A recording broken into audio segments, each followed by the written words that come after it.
All right, welcome to 17.1, which is reflection from plane mirrors. Now, I've got some really interesting pictures we're going to look through.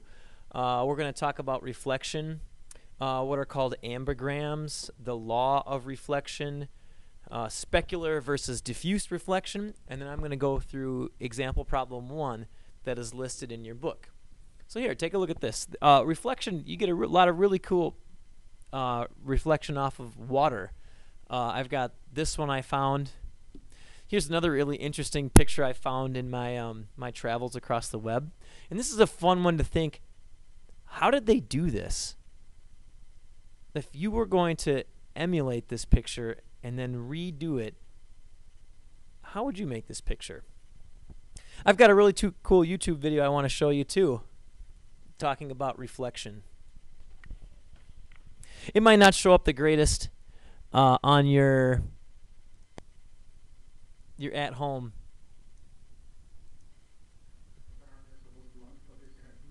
But it's a couple of guys, this guy and his wife, they're talking in Swedish right now. You can't see them, what they're talking, but I'll link to it so you could click on it if you're at home.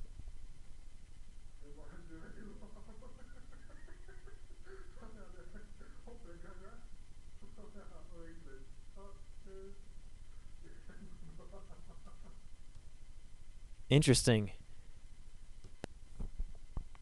Turns out that he was just holding his camera upside down and showing, and what you thought was this, what he had done is he had flipped it around. So you were looking at it this way, and you think what the upside was up, but it's actually water. And it's really, really hard to tell. Even when I flip this upside down right now, it kind of gets a little bit weird. Reflection from plane mirrors. There's also an interesting effect. These are called ambigrams. And it's really funny. If you look at this young lady's shirt, it says hate. And if you look at it in the mirror, it says love. And that's a really interesting thing to be able to do, to create an object that has a reflective property. Not only does it reflect, but it reflects the opposite of what it means. These are called glass door ambigrams. Something that when printed on a glass door would read the same thing as if you viewed it from both sides. Now, they have left to right symmetry. So geometry. I don't know if you have a mirror handy, but if you were to look at both of these two things in a mirror, they would say the same thing. So this has x, y, y symmetry. Every point that you pick over here, you reflect it over that line. There's some symmetry going on. And there are things, here's another one, star. It's got the left-right symmetry. If you looked at it in the mirror, it would say star again. But here's something. These are called rotational ambigrams. These guys, when you rotate them, this says Earth. Now, I'm going to rotate this, and it says Earth. Here's fire. These came from the Dan Brown book, Angels and Demons, Water. And what's fun, these things, if you were to look in them in a mirror, they do not look the same. And if you were to draw this line, if you take this T right here, no, it doesn't exist right there. But what does happen is it has 180 degrees of rotational symmetry. So you take this T right here, and you rotate 180 degrees, and there's the T over there. You take, like, for instance, the F on fire here, and you rotate that 180. So everything is symmetric around the line y equals x or y equals negative x. It's a 180-degree rotation. The law of symmetry, the law of reflection. The law of reflection works for everything, and that's why it's called a law, because it has not been proven wrong. So the law of reflection says this, that when you have an incident ray, so this ray right here, we call this the incident ray. The ray will reflect off. This is the reflected ray. Now, the angle of incidence is the angle with respect to the normal. This is the angle of incidence, is the same as the angle of reflection. The law of reflection states that this angle equals this angle. Now, through a little bit of clever geometry, you're going to find that this angle equals this angle, but don't do that. We focus on with respect to the normal because it's going to help us with lenses next chapter. So think of the law of reflection as with respect to the normal, the angle of incidence equals the angle of reflection. Now here's two different types of reflection. Regular reflection, and regular reflection happens off of a nice smooth surface. And it says rays that come in, if they come in and they're parallel and they go back out and they stay parallel, this is what's called regular reflection.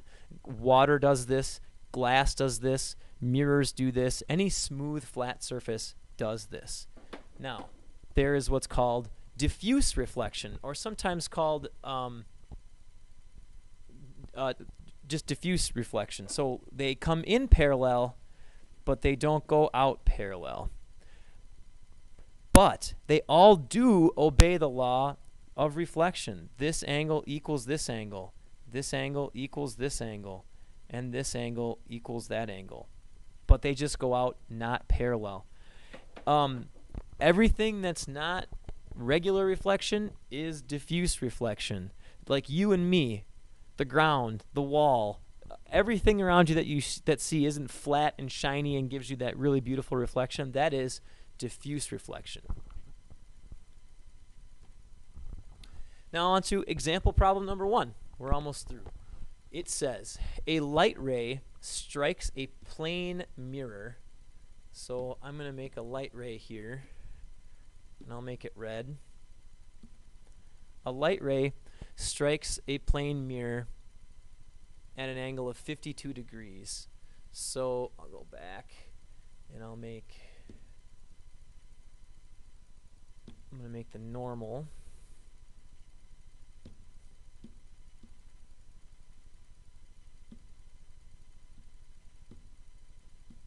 And this is 52 degrees. The mirror then rotates 35 degrees around the point where the beam, so this is my midpoint. I'm going to rotate this so the angle of incidence decreases.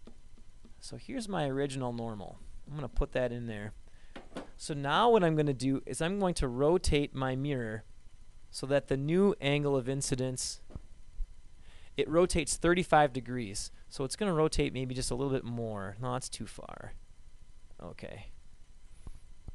That looks about right. So I rotated 35 degrees.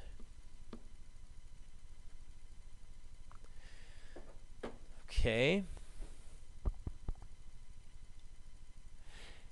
The axis of rotation is perpendicular to the plane. What is the angle of rotation of the reflected ray? Okay, so maybe I got to take a step back here. Let's take a step back. My reflected ray originally is right here. So that this is 52 degrees. Now, when I rotate this thing 35 degrees this way,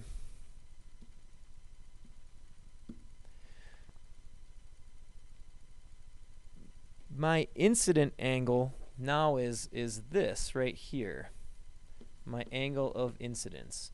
And that is 52 minus 35. So that's going to be, let's see here, 17. So this thing, this is really confusing. I got a lot of lines. Goes bouncing out here at an angle of 17 degrees. Now the question is, how far did the angle of rotation of the reflected ray go? So it really wants to know, what is this angle right here? Boy, there's a lot of stuff going on in this problem. I wish I had a better animation of this, but I think we can do a little bit of simple geometry to figure this out. So, okay, I think I have it. I know that this angle right here is 52 degrees. I got it from down here. So this is still 52. If I could somehow just figure out this little bit, I would have it. Well, take a look how that, let's see, that from here to here is, let's see, 35.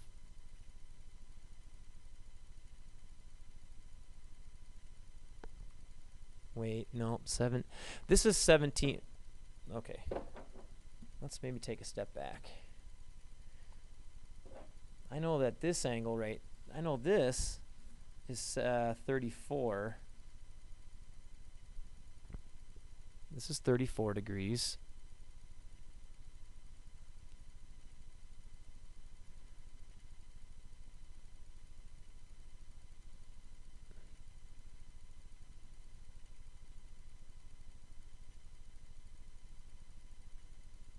Well, maybe that doesn't help me either.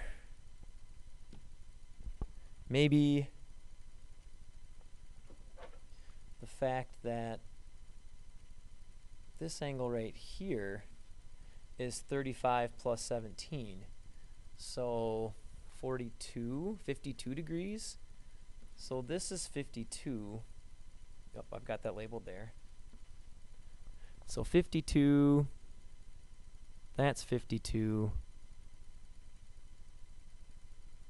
And then this is 17, and so is this. So this is 34. So 52 minus 34. That's 18. So that means that this little sliver right here is 18 degrees. So if this is 52 and this is 18, well, it looks like it's 70 degrees. It rotates 70 degrees. Holy cow. Now, it's really funny that I rotated 35 and it seems like it makes sense because there's some like little bit of elegance here. Elegance meaning that look how complex all this stuff is, but then how simple the answer was. Oh, man. I'm sure that there's a better way around this, but me just kind of brainstorming this right now, I did the best that I could. So this is 17-1. Regular versus diffuse, the law of reflection. I talked a little bit about ambergrams, both rotational and glass door, and we got a little interest, some stuff about regular reflection, some neat properties that you can that photographers take example of.